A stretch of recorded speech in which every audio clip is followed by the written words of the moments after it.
युवकों के हाथ में भविष्य है। आने वाली जो दुनिया बनेगी उसे नई पीढ़ी को निर्मित करना है। ज्ञान के जो केंद्र हैं वे यदि नई पीढ़ी को ज्ञान के साथ ही साथ हृदय की और प्रेम की भी शिक्षा दे सके तो शायद नए मनुष्य का निर्माण हो सके। एक छोटी सी बात इस संबंध में कहकर मैं अपनी चर्चा शुरू करूंगा। बहुत पुरानी घटना है। एक गुरुकुल से 3 विद्यार्थी अपनी समस्त परीक्षाएं 3 करके वापस लौट गए, लेकिन उनके गुरु ने पिछले वर्ष बार बार कहा था कि तुम्हारी एक परीक्षा शेष रह गई। उन्होंने बहुत बार पूछा कि वो कौन सी परीक्षा है।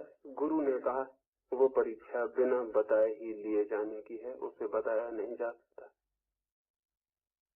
और सारी परीक्षाएं तो बता के ली जा सकती हैं, लेकिन जीवन की एक ऐसी परीक्षा भी है जो बिना बताए ही लेनी पड़ती।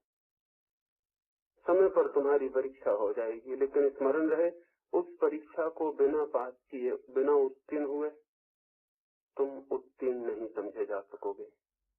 फिर उनकी सारी परीक्षाएं हो गई, उन्हें परीक्षाओं में प्रमाण पत्र भी मिल गए।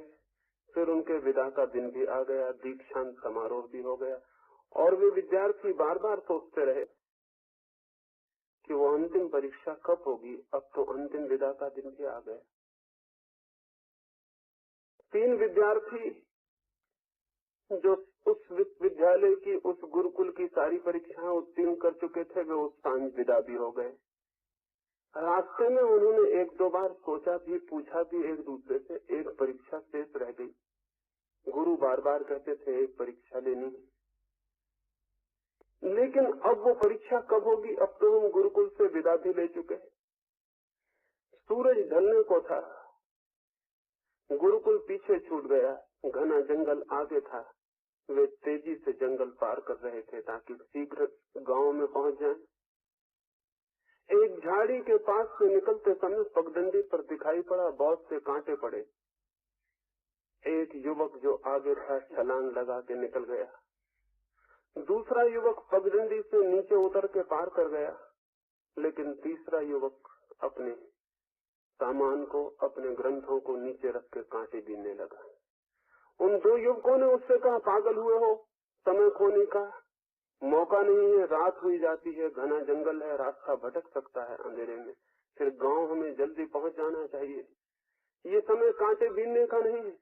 उस युवक ने कहा, इसीलिए कांटे बीन रहा हूं क्योंकि सूरज ढला जाता है, फिर रात हो जाएगी, हमारे पीछे जो भी पथिक आएगा उसे कांटे दिखाई नहीं पड़ सकेंगे। देखते हुए हम कांटों को बिना बीने निकल जाएं, और रात होने को है, पीछे कोई भी आएगा उसे फिर कांटे दिखाई नहीं पड़ेंगे, इसलिए मैं कांटे बीन लूं, तुम चलो, मैं थोड़ा दौड़ के तुम्हें मिला दूंगा। वो कांटे बीन ही रहा है। वे दोनों युवक चलने को हुए, तभी वे तीनों हैरान रह गए। पास की झाड़ी से उनका गुरु बाहर निकल आया। उस गुरु ने कहा, जो 2 युवक आगे निकल गए हैं वे वापस लौट आए, वे अंतिम परीक्षा में असफल हो गए। जिसने कांटे बीने हैं वो जा सकता है, वो अंतिम परीक्षा में भी उत्तीर्ण हो गए। उनके गुरु ने कहा, ज्ञान की परीक्षाएं अंतिम नहीं है, अंतिम परीक्षा तो प्रेम की है, और जो प्रेम को उपलब्ध नहीं होता उसका सब ज्ञान व्यर्थ हो जाता।